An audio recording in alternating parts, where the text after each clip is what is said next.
barzakh manusia itu ada jasadnya, ada ruhnya.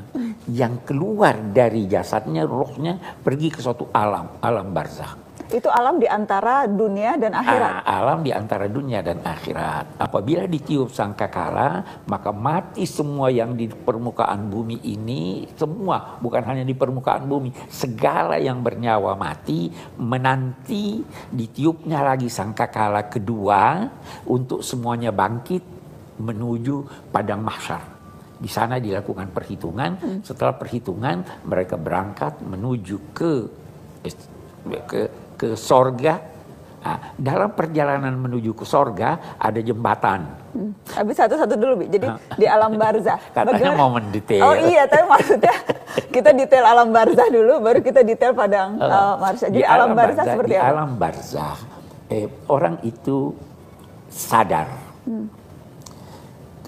Dipertunjukkan di alam barzakh tempatnya nanti di akhirat. Apa nanti yang akan dan itu sudah merupakan satu siksa.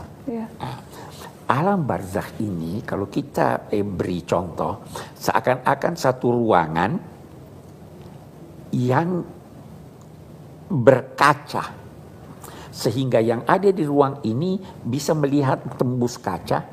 Kalau dia menoleh ke kiri dia lihat dunia, kalau dia menoleh ke kanan dia lihat akhirat. Kalau dia menoleh ke kiri, dia lihat dunia, dia lihat keluarganya. Dia lihat anak-anaknya, dia lihat istrinya. Kalau dia menoleh ke kanan, dia lihat tempatnya. Oh itu nanti saya di sorga, oh itu nanti saya di neraka.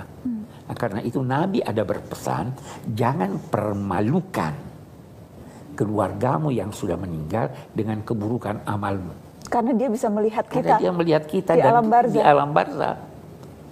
Ya toh, jadi tapi dia mau keluar dari alam barzakh tidak bisa karena dia terhalangi oleh kaca.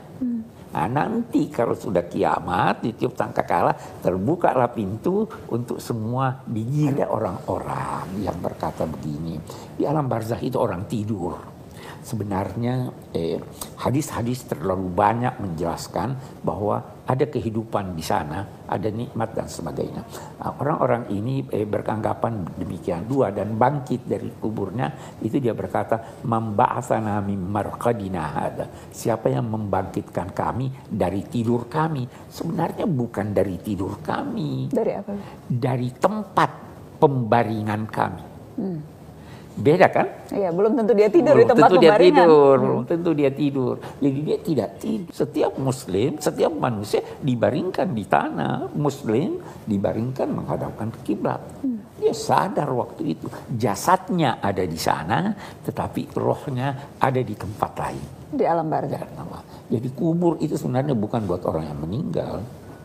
Kubur itu buat yang masih hidup. Buat yang masih hidup. Kita ingin berhubungan dengan dia, kita tidak tahu.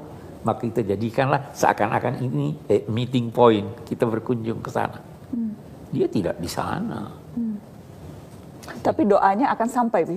Oh, insya Allah sampai selamat tulus ya, sampai doa itu. Karena kan kita kemudian datang, kita ziarah kubur, kita berdoa, kita membacakan Yasin, kita membacakan tahlil, segala macam kita bacakan itu. Kita bacakan itu semuanya.